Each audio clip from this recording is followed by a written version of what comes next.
t'as pas de préparateur mental qui est là sur les skis à dire, tu vois, à mettre Ah les ouais, aux choses au entraînements, dans le staff, quoi. Dans les staffs. alors, t'en as beaucoup, t'en as pas mal, je pense, de coachs et tout qui se forment en prépa mentale et peut-être en imagerie mentale aussi, je pense. Mais tu Ouais. vois, c'est pas un truc. J'ai rarement entendu des leçons de enfin, d'imagerie mentale euh, chez des sportifs de haut niveau, mais parce que la plupart, en vrai, la plupart des sportifs, tu vois, quand ils arrivent 23 à 24 ans, ils ont déjà leur routine, leur truc comme ça. Enfin, tu vois, c'est dur de changer quelque chose aussi, hein.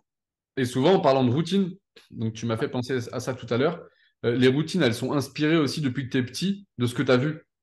Et Bien sûr. beaucoup de gens ont leur routine, et donc qui est assez forgée, quoi.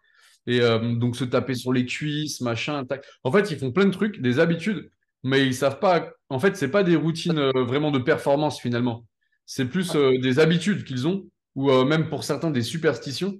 Donc, c'est pas qu'ils en deviennent prisonniers, mais presque. Ouais, Ou, ouais. en gros, si je fais pas ça, je vais pas faire une bonne course.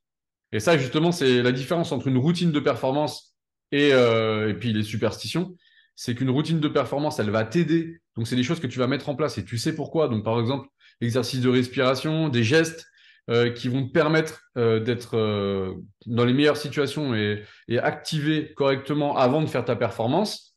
À l'inverse, une superstition, c'est quelque chose où tu te dis, si je ne le fais pas, je ne vais pas y arriver. Tu vois, Ouais. si je fais pas un bisou sur mon Ouais, œuf, c'est on ça va qui est dangereux. perdre. C'est ça qui Et est c'est ça dangereux qui est là-dedans. dangereux. Ouais. Donc, et souvent dans beaucoup de sports, hein, tous les sports, j'ai envie de dire, tous les athlètes ont des espèces d'habitudes. Et il faut pas confondre routine euh, et tout ça, quoi. Tu vois, quand t'as jamais une notion de préparation mentale ou que t'as jamais de prépa mentale, comment tu veux savoir ça, tu vois? Ouais, tu peux pas, oui, tu peux pas savoir. Tu dis tout le monde le Ouais, fait, savoir pourquoi je si ne c'est fais de la pas. superstition ou si c'est enfin, c'est une bonne routine, quoi. Ouais, ouais, tu peux pas vraiment savoir.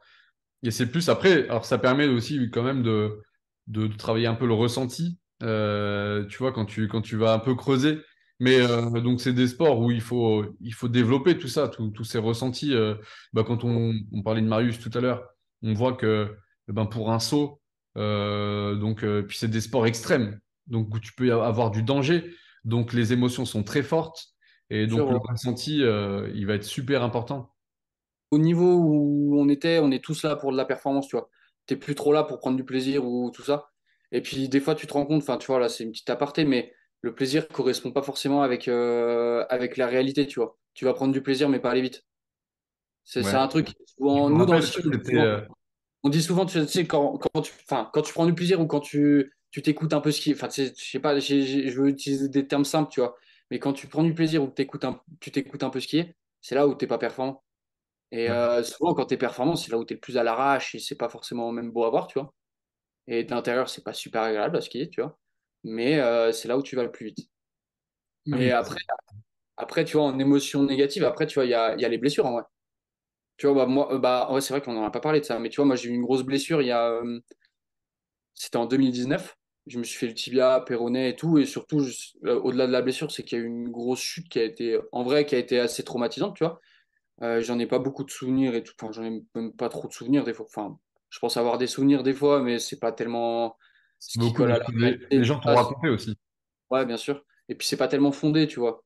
Ouais. Des petites images que j'ai dans ma tête, tout ça. Et tu vois, je me souviens de rien. Du coup, il y a eu double fracture, un trauma crânien. Tu vois, je crois que j'ai perdu connaissance pendant le truc et tout. Enfin, après la chute. Mais ça a été assez, tu vois, assez traumatisant parce qu'il y a eu pas mal de complications derrière. Mm. Et ça fait partie des émotions aussi désagréables, mais à la fois avec le recul, tu vois. C'est ce qui a fait qui je suis maintenant, tu vois. Donc, c'était, on a souvent quand tu sais, tu te blesses, tout ça, les grosses blessures comme ça, tu es au fond du gouffre et ce qui est totalement normal, tu vois. Mais je suis sûr que la majorité des gens qui ont eu des blessures comme celle-ci, elles en tirent pas que du négatif, tu vois. Et c'est une question que je voulais te poser. C'était quels sont les avantages à s'être blessé? Parce que souvent, il y a forcément un avantage, c'est comme les croyances, elles sont limitantes, mais elles sont aussi aidantes. Et les blessures, qu'est-ce que tu as pu en tirer de positif? En quoi cette blessure a pu t'aider? En quoi elle a pu m'aider? Ben, en vrai, c'est assez simple. Après, tu vois, j'ai mis du temps à revenir, hein. J'ai mis 2 ans à revenir à revenir et à revenir, tu vois, avec, j'ai encore des séquelles maintenant et c'est aussi ce qui m'a poussé à arrêter, tu vois, au-delà des faits que du fait que j'étais plus trop performant, mais ça, je pense, un peu quand même tout lié. Mais, je me souviens déjà plus de la question. On a Est-ce dit, que ça a non, apporté ta ah oui, blessure? hein. Ouais. Non, ce qui m'a aidé, ça apprend, en vrai, t'apprends à te connaître. T'apprends à te connaître parce que tu te retrouves en fait seul avec, enfin, tu vois, si je devais avoir une image, c'est que tu te retrouves seul dans ton canapé et t'es tout seul. Alors, tu as beaucoup de gens qui te soutiennent. Et tu vois, c'est aussi pour ça que après, tu arrives à rebondir. Mais tu as beaucoup de gens qui te soutiennent. Mais enfin, la finalité du truc, c'est que tu te retrouves tout seul, tu es seul face à toi-même, quoi. Et c'est à toi de. Personne va faire pour toi de la rééducation, va bosser pour toi pour revenir plus fort. Et c'est souvent à ce moment-là où tu arrives à te motiver le plus, je pense. Donc, tu vois, il y a ce côté ouais, de motivation. Tu as envie de revenir, tu sais pourquoi tu le fais. Tu vois, parce que si tu te blesses, une grosse blessure où tu vois, ça a laissé, il y a eu des traces et c'est des séquelles, je te le jure, tu te poses la question de savoir si tu continues ou pas. Si tu as pris la décision de continuer, tu reviendras forcément. Tu sais, il y a une phrase qui est un peu basique, mais tout ce qui tue pas rend plus fort. C'est super bateau, tout ça, mais en vrai, c'est la réalité de les choses. Tu vois, si tu t'es amoché, mais genre ça te forge encore plus, en vrai. Et surtout, tu vois, d'un point de vue mental, après, bah voilà, t'as plein d'autres facteurs extérieurs qui vont faire que, ouais, tu vois, moi par exemple, j'ai eu pas mal de problèmes avec la cheville, du coup, derrière, cheville, genou, même au niveau de la sensibilité et tout ça. Et ça, c'est dur parce que tu vois, le ski reste quand même un sport où tu as des impacts et c'est des impacts très forts, tu vois. Ouais, Mais tu vois, dans les points positifs, tu as surtout le fait de. Tu te ressens sur toi, quoi. Tu n'as pas le choix. ouais, T'as pas le choix. Tu es enfermé dans ce truc où tu peux rien faire, donc tu peux pas t'évader. Enfin, tu peux pas t'évader. La seule manière de t'en sortir, c'est de te centrer sur toi et de t'appuyer sur les gens que tu as autour. Et tu vois, moi, j'ai eu la chance à cette époque-là d'être méga bien entouré, en vrai. J'avais ma famille, mes potes, enfin, en vrai, bah, du coup, mes proches, tout ça. Tous ceux qui ont été là à ce moment-là, tu vois, ils m'ont aidé plus, quoi. Mais en fin de compte, tu vois, même s'ils sont là pour t'aider, en fin de compte, c'est toi face à toi-même. ouais. Donc, tu as besoin d'être fort, tu as besoin de. Ah, t'es Tu obligé. te poses des questions, j'imagine. Beaucoup de questions quand Ouais, tu es blessé mais comme ça. en vrai, tu te demandes, tu sais, quand t'arrives plus à marcher, c'est con, mais enfin, même des petites blessures ça peut être des blessures encore plus graves, tu vois. Mais même pour des petites blessures, quand t'arrives plus à marcher, c'est dur de se projeter dans un truc où tu arrives à marcher.